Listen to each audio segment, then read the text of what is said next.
ಗಿಳಿಮರಿಗಳ ಕಥೆಯನ್ನ ನೀವು ಕೇಳಿರಬಹುದು. ಒಂದೇ ಮನೆಯಲ್ಲಿ ಹುಟ್ಟಿದ ಅಕ್ಕ ತಂಗಿ ಗಿಳಿಗಳು ಬೇರೆ ಬೇರೆಯಾಗಿ ಒಂದು ಸಂತಾನ ಮನೆ ಸೇರುತ್ತದೆ.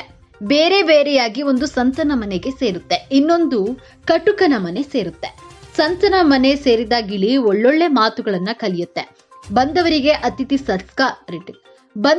ಅತಿಥಿ ಸತ್ಕಾರವನ್ನ ಮಾಡುತ್ತೆ. ಎಲ್ಲರನ್ನ ಚೆನ್ನಾಗಿ ಉಪಚರಿಸುತ್ತೆ.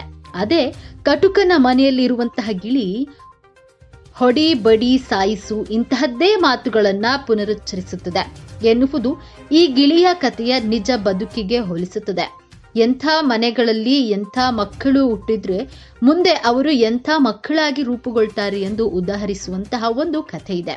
ಆದ್ರೆ ನಿಜವಾಗಿಯೂ ಇಲ್ಲೊಂದು ಮುಗ್ಧ ಗಿಳಿ ಸಂತರ ಮನೆಯಲ್ಲಿಯೇ ಇದ್ದು ವಿಷ್ಣು ಸಹಸ್ರನಾಮವನ್ನ ಪಠಿಸುತ್ತದೆ ಅಂದ್ರೆ ನಂಬುವಿರಾ?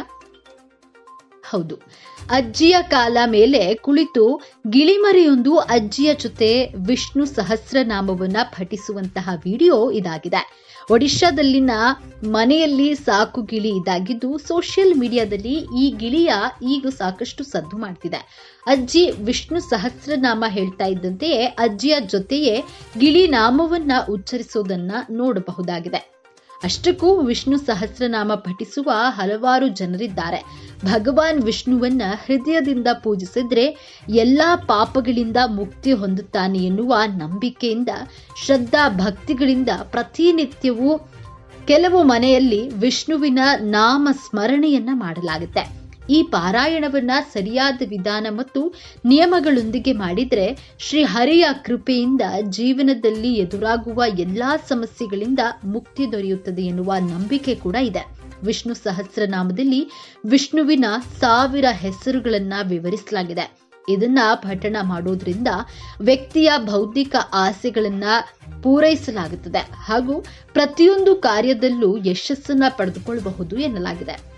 ಜಾತಕದಲ್ಲಿ ಗುರುವಿನ ದುಷ್ಪರಿಣಾಮಗಳನ್ನ ಕಡಿಮೆ ಮಾಡಲು, ಭಯದಿಂದ ಮುಕ್ತಿ ಪಡೆಯಲು, ಆತ್ಮವಿಶ್ವಾಸ ಹೆಚ್ಚಿಸಿಕೊಳ್ಳಲು, ಮನಸ್ಸನ್ನ ಏಕಾಗ್ರತೆಯನ್ನ ಕಾಪಾಡಿಕೊಳ್ಳಲು, ಒತ್ತಡ ನಿವಾರಣೆಯಾಗಲು, ಮನೆಯಲ್ಲಿ ಅದೃಷ್ಟ ಮತ್ತು ಸಂತೋಷವನ್ನ ತಂದುಕೊಳ್ಳಲು, ಹಣಕಾಸಿನ ವಿಚಾರದಲ್ಲಿ ಸದೃಢರಾಗಲು ವಿಷ್ಣು ಸಹಸ್ರನಾಮ ಪಠಣ ಮಾಡುವುದು ಸೂಕ್ತ ಎಂಬ ನಂಬಿಕೆಯಿಂದ ಇದನ್ನ ಹೆಚ್ಚಿನವರು ಪ್ರತಿನಿತ್ಯ ಪಠಿಸ್ತಾರೆ.